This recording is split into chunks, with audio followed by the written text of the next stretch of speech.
Last യൂണിറ്റിലേക്ക് വന്നിട്ടുണ്ട് കേട്ടോ. നമുക്ക് ലാസ്റ്റ് യൂണിറ്റ് ആണ് ചെയ്യേണ്ടത്. അപ്പൊ ലാസ്റ്റ് യൂണിറ്റില് ചെറിയൊരു യൂണിറ്റ് ആണ്, അങ്ങനെ വലിയ യൂണിറ്റ് അല്ല, ചെറിയ യൂണിറ്റ് ആണ്. അപ്പൊ ഈ ഒരു യൂണിറ്റില് നമ്മൾ കാണുന്നത് prevalent practices of assessment and reporting of quantitative data.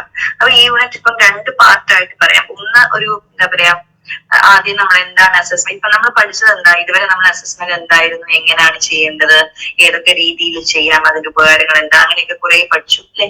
അപ്പം ഇപ്പൊ നടക്കുന്ന അസസ്മെന്റ്, അതിന്റെ ഡ്രോബാക്സ് എന്താണ്, പിന്നെ ഈ അസസ്മെന്റ് തന്നെ നമുക്ക് എങ്ങനെ ഉപയോഗിക്കാം എന്നുള്ളതാണ് ഒരു ഫസ്റ്റ് പാർട്ട് നമ്മൾ പറയുന്നത്. പിന്നെ അതേപോലെ നമ്മൾ നേരത്തെ പഠിച്ച സ്റ്റുഡന്റ് പോർട്ട്ഫോളിയോ കുറച്ചുകൂടി ഡീറ്റെയിൽ ആയിട്ട് നമ്മളിവിടെ പഠിക്കുന്നുണ്ടാവും. അതായത് സ്റ്റുഡന്റ് പോർട്ട്ഫോളിയോയും റിഫ്ലക്റ്റീവ് ജേർണലും, ഇത് രണ്ടും നമ്മൾ എന്താണ് അസസ്മെന്റ് ടൂൾസ് ആണ്. പക്ഷെ അത് രണ്ടും മാത്രം ഇവിടെ ഒന്നുകൂടി ഡീറ്റെയിൽ ആയിട്ട് നമ്മൾ ഈ ചാപ്റ്ററിൽ പഠിക്കുന്നുണ്ടാവും. ഇനി ഇതിന്റെ സെക്കൻഡ് പാർട്ട് എന്ന് പറയുന്നത്, നമ്മളിപ്പം അസസ്മെന്റ് ഒക്കെ ചെയ്തിട്ട് നമുക്ക് എന്ത് കിട്ടുന്നുണ്ടാവും, ഡേറ്റ കിട്ടുന്നുണ്ടാവും. അപ്പൊ ഞാൻ അസസ്മെന്റ് ചെയ്ത് ഞാനൊരു അച്ചീവ്മെന്റ് ടെസ്റ്റ് ഇട്ടെന്ന് വെച്ചോ. ഈ അച്ചീവ്മെന്റ് ടെസ്റ്റ് ഇടുമ്പോൾ കിട്ടും, കുട്ടികളുടെ മാർക്സ് എല്ലാം കിട്ടും അല്ലെ. ഒരു ക്ലാസ്സിൽ ഇപ്പം എന്റെ കയ്യില് എന്താ പറയാ, ഇപ്പം 30 സ്റ്റുഡൻസിന്റെ ഒരു ക്ലാസ് ആണെങ്കിൽ ആ ക്ലാസ്സിൽ എന്തുണ്ടാവും, 30% ആയ അത്രയും. അപ്പൊ 30 സ്റ്റുഡൻസിന് എന്ത് കിട്ടും എന്റെ കയ്യില്, ഞാനിപ്പോ ടെസ്റ്റ് ഇട്ടാൽ ടെസ്റ്റ് മാർക്സ് കിട്ടും അല്ലേ. അപ്പൊ എന്റെ കയ്യിലുള്ള ആ ഡേറ്റ, അതായത് മാർക്സ് ആയിട്ടുള്ള ആ ഡേറ്റയാണ് ഞാൻ പറയുന്നത് ക്വാണ്ടിറ്റേറ്റീവ് ഡേറ്റ. ഈ ക്വാണ്ടിറ്റേറ്റീവ് ഡേറ്റ കിട്ടിക്കഴിഞ്ഞാലും ഇതിനെ നമ്മൾ എന്ത് ചെയ്യണം, ഇന്റർപ്രറ്റ് ചെയ്യണം അല്ലെ. അപ്പൊ ഇന്റർപ്രറ്റ് ചെയ്തിട്ട് ഈ ഡേറ്റയുടെ മീനിങ് എന്താണെന്ന് നമുക്ക് പറയണം.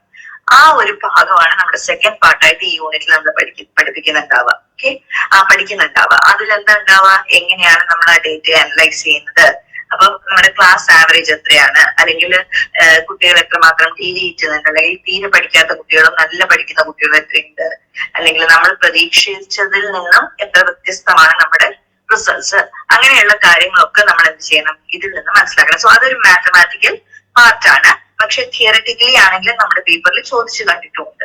ഓക്കെ, പിന്നെ അതേപോലെ തന്നെ ഈ ഒരു അസസ്മെന്റ് ഡേറ്റ, നമുക്ക് കിട്ടിയ ഡേറ്റ നമുക്ക് കുറച്ചുകൂടി നന്നായിട്ട് മനസ്സിലാക്കാൻ വേണ്ടിയിട്ട് നമുക്കതിനെ എങ്ങനെ റെപ്രസെന്റ് ചെയ്യാം, പിക്ചോറിയൽ ആയിട്ട് റെപ്രസെന്റ് ചെയ്യാം. പിക്ചർ എന്ന് പറയുമ്പോൾ എപ്പോഴും എല്ലാവർക്കും കുറച്ചുകൂടി എന്താണ്, മനസ്സിലാക്കാൻ എളുപ്പമുള്ള ഒരു സംഭവമാണ് അല്ലെ.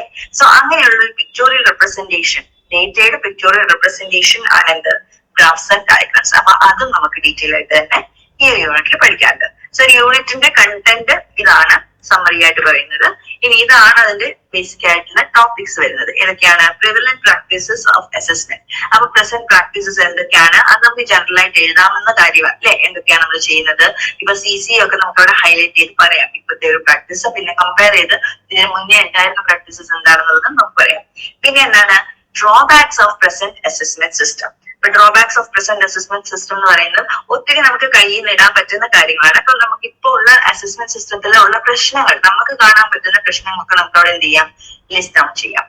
പിന്നെ വരുന്ന ടോപ്പിക്കാണ് എന്ത്, assessment for better learning, confident learning, creative learners. അപ്പം അസസ്മെന്റ് എന്ന് പറയുന്ന ആ ഒരു പ്രോസസ്സ്, അല്ലെങ്കിൽ അതിന്റെ ഒരു റിസൾട്ട് എങ്ങനെ നമ്മുടെ ലേണിംഗിനെ ബെറ്റർ ആക്കാം, അല്ലെങ്കിൽ എങ്ങനെ നമ്മുടെ ലേണറെ കോൺഫിഡന്റ് ആക്കാം. ഓക്കെ, അതേപോലെ തന്നെ എങ്ങനെ ക്രിയേറ്റീവ് ലേണേഴ്സിനെ നമുക്ക് അസസ് ചെയ്യാം, ഇതെല്ലാം നമ്മൾ ഇവിടെ ഡിസ്കസ് ചെയ്യുന്നുണ്ടാവും. ഓക്കെ, സോ ഇതാണ് നമ്മുടെ ഫസ്റ്റ് പോർഷൻ വരിക. പിന്നെ നമ്മൾ രണ്ട് അസസ്മെന്റ് ടൂൾസ് ഞാൻ പറഞ്ഞതുപോലെ ഇൻ ഡീറ്റെയിൽ ആയിട്ട് നമ്മൾ ഇവിടെ പഠിക്കുന്നുണ്ടാവും. ഏതൊക്കെയാണ്, റിഫ്ലക്റ്റീവ് ജേർണലും സ്റ്റുഡൻസ് പോർട്ട്ഫോളിയോ. അപ്പൊ ഈ രണ്ട് ടൂൾസ് നമ്മൾ എന്ത് ചെയ്യും, ഡീറ്റെയിൽ ആയിട്ട് തന്നെ പഠിക്കും.